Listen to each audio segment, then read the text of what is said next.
मोहब्बत का जब भी जिक्र होता है तो लैला मजनू, हीर रांझा और ताजमहल का नाम सबसे पहले आता है। ताजमहल मोहब्बत की वो निशानी है जिसकी पूरी दुनिया दीवानी है। मुमताज की याद में शाहजहां की बनवाई इमारत दुनिया के 7 अजूबों में गिनी जाती है। हाथी दांत और सफेद संगमरमर का मकबरा देखने में बड़ा खूबसूरत है, जिस पर पत्थर का काफी बेहतरीन काम किया गया है। आप में से बहुत से लोगों ने इसे आगरा जाकर देखा भी होगा, और हकीकत में ही नहीं, कम से कम फोटो या वीडियो में तो ताजमहल देखा ही होगा, और अगर नहीं देखा तो अभी देख लिया होगा। लेकिन क्या कभी आपने सोचा उस पर लगा एक ही पत्थर कैसे रुका हुआ है और कैसे इस पूरी इमारत का निर्माण हुआ होगा? क्योंकि आज की बड़ी बड़ी इमारतें और बड़े बड़े पुल जो कि मजबूत सीमेंट से बनते हैं और फिर वो ढेर हो जाते हैं, तो फिर 1668 में बना हुआ ताजमहल आज तक कैसे टिका हुआ है? वैसे जिन्हें नहीं पता उन्हें बता दें कि सीमेंट का आविष्कार 1824 में इंग्लैंड के जोसेफ नामक शख्स ने किया था, जिसका एक्सपेरिमेंट उन्होंने 1811 में शुरू किया और 1824 में वो कामयाब हुए। पहली सिमेट्री उन्होंने बनाई थी जिसका नाम पोर्टलैंड सीमेंट था। तो फिर 1631 में जब ताजमहल का निर्माण शुरू हुआ तब तो सीमेंट के बारे में कोई जानता भी नहीं था। तो फिर आखिर कैसे इसे बनाया गया, वो भी इतनी मजबूती से कि आज सबूत तटस्थ खड़ा है। क्या हुआ दोस्तों, सोच में पड़ गए? कोई बात नहीं, हम बताते हैं ना, लेकिन वीडियो को बिल्कुल स्किप मत करना। तो चलिए शुरू करते हैं।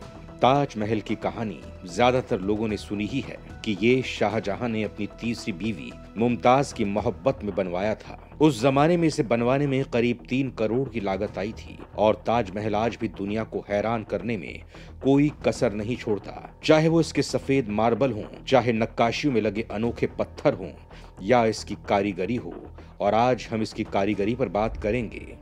लकड़ियों से बनी हुई ताजमहल की नींव। अब ये बात भले ही आपको सुनने में अजीब लग रही होगी, पर आप सोच भी रहे होंगे कि पागल हो क्या, भला लकड़ियों की नींव 370 साल से भी ज्यादा कैसे टिक सकती है? पर ये सच्चाई है। चलिए हम समझाते हैं। इस लकड़ी की नींव में सबसे बड़ा रोल यमुना का है। जी हाँ, जिस तरह से शाहजहां मुमताज के बिना अधूरे हैं, उसी तरह यमुना के बिना ताजमहल बेकार है। इसलिए नहीं कि यमुना नदी से खूबसूरत व्यू देती है, बल्कि इसलिए क्योंकि बिना यमुना के ताजमहल का कोई वजूद नहीं रहेगा और वो गिर जाएगा। जी हाँ, सही सुना आपने। असल में ये सारा खेल उसी लकड़ी का है। दरअसल वो लकड़ियां आबनूस पेड़ की लकड़ियां हैं। आबनूस पेड़ की लकड़ियां एक तरह से पत्थर की तरह होती हैं। आबनूस की लकड़ी एक तरह से पत्थर की तरह होती है, जो आम लकड़ियों की तरह पानी में तैरते नहीं बल्कि डूब जाती है। इन लकड़ियों की खासियत ये होती है कि इनमें दीमक नहीं लगती, और सबसे जरूरी बात, अगर आबनूस की लकड़ियों में परमानेंट 30 या 30 से ज्यादा परसेंटेज नमी बनी रहे तो आबनूस की लकड़ी कभी खराब नहीं होगी। ताजमहल के केस में भी यही है। नींव में लगे होने के कारण इन लकड़ियों का यमुना के पानी से पर्याप्त मात्रा में नमी पहुंचती रहती है, और यही कारण है कि लकड़ियां पत्थर से भी मजबूती से जमी हुई हैं, और इसीलिए ही ताजमहल अभी तक टिका हुआ है, क्योंकि उसके किनारे यमुना नदी है।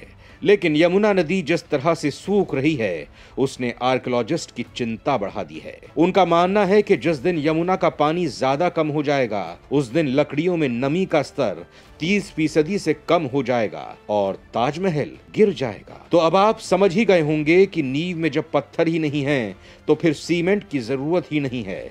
लेकिन अब सोचने वाली बात यह है कि नींव के ऊपर तो सारा पत्थर ही है, तो फिर उसका क्या?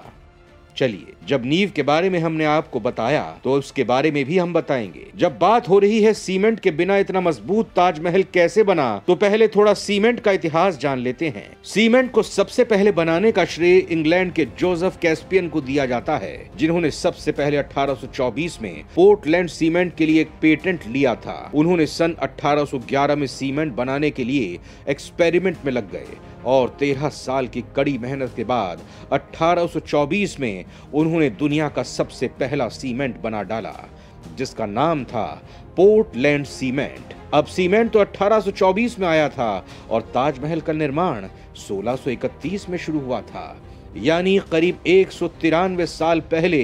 तो फिर कैसे चिपकाए गए थे संगमरमर के पत्थर?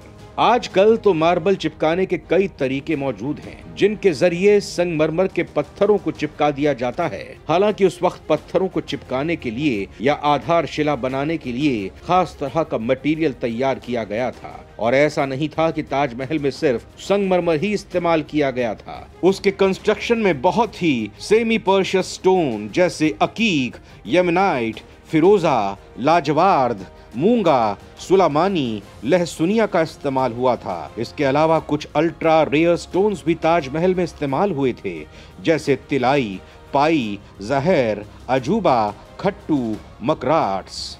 द Constructor.org के एक आर्टिकल के मुताबिक ताजमहल की नींव के लिए एक अलग सा गोल बनाया गया था, जिसका नाम सरूज बताया जाता है। ये सैलाइन चिकनी मिट्टी आदि से बनाया गया था। इसके अलावा इसमें गुड़, काले, चीनी, राल, गोला आदि भी मिलाए गए थे। इसके साथ ताजमहल का निर्माण हुआ और इसकी मदद से इतनी पकड़ हो गई कि आज कई सालों बाद भी ताजमहल भूकंप, तूफान, बारिश, धूप, गर्मी, सर्दी सबका डटकर मुकाबला कर रहा है। ये इतना मजबूत है कि भूकंप भी ताजमहल को गिरा नहीं सकता। दोस्तों, ये बात थोड़ी साइंटिफिक है, लेकिन इंटरेस्टिंग भी कि कोई भारी भूकंप भी ताजमहल को नहीं गिरा सकता। ताजमहल सिर्फ प्यार का प्रतीक और सफेद संगमरमर की एक खूबसूरत इमारत नहीं, बल्कि मुगल काल के सिविल इंजीनियरिंग का एक बेहतरीन नमूना भी है। अगर आपने ताजमहल को गौर से देखा होगा तो एक बात आपने नोटिस की होगी कि मेन बिल्डिंग के चारों तरफ बने हुए चारों मीनार आपस में परफेक्टली परपेंडिकुलर नहीं है, जिसका मतलब यह है कि वो स्ट्रेट नहीं खड़ी है, और ऐसा जानबूझकर किया गया था। उन मीनारों को थोड़ा सा झुका दिया गया ताकि अगर कोई भूकंप आता भी है तो वो चारों मीनार मेन बिल्डिंग से दूर गिर जाएं, और इस तरह भूकंप के सारे झटके मेन बिल्डिंग तक पहुंचने से पहले ही इन मीनारों में एब्जॉर्ब हो जाएंगे, और इस तरह से मेन इमारत पर भूकंप का कोई असर नहीं होगा और वो सुरक्षित बच जाएगी। और आखिर में एक बात ये भी जान लो कि शाहजहां ने किसी भी मजदूर के हाथ नहीं कटवाए थे। ये महज एक अफवाह है और कुछ नहीं। अगर आज की वीडियो आपको पसंद आई हो तो उसे लाइक करने के साथ साथ अपने दोस्तों और रिश्तेदारों के साथ शेयर जरूर कर दें। फिलहाल के लिए इतना ही। अभी के लिए हमें दीजिए इजाजत। आपसे मुलाकात होगी अगली वीडियो में। शुक्रिया।